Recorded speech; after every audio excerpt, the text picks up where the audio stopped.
Advice to Lama Rigdzin Gyatso on understanding the influence of companions and avoiding and adopting them accordingly. The influence of good friends' behavior is as follows. The company of the wise increases intelligence. The company of the compassionate awakens bodhicitta. The company of the contented reduces desires. The company of the generous inspires a willingness to give.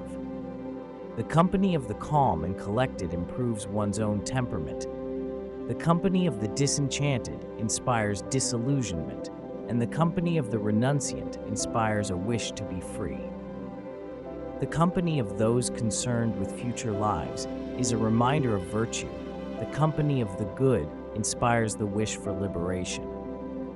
The company of the dharmic is a reminder to practice dharma.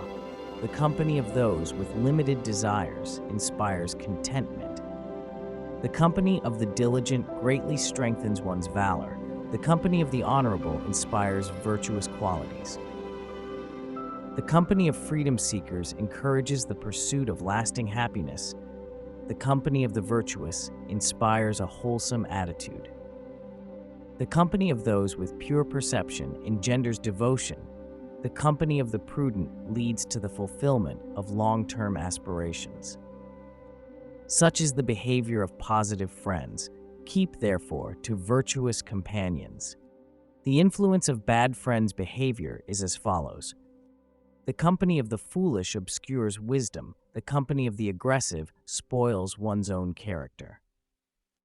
The company of the lustful produces thoughts of youth. The company of the miserly engenders avarice. The company of the arrogant induces an attitude of posturing. The company of those without renunciation breeds attachment to this life. The company of those immersed in this life breeds forgetfulness of the next. The company of the vulgar inspires thoughts of husbandry and trade. The company of the wealth-seeking inspires concern for business. The company of the acquisitive brings thoughts of accumulation and hoarding. The company of the indolent engenders idle discouragement. The company of the distracted leads to overwhelming diversions.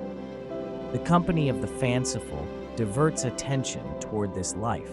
The company of the wicked inspires an unwholesome mind. The company of the faithless diminishes pure perception. The company of the superficial triggers non-virtuous thought.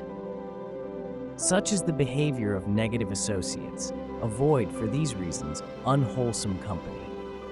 Patrul wrote this for Lama Rigdzin Gyatso. May Virtue Abound, translated by Adam Piercy, 2021.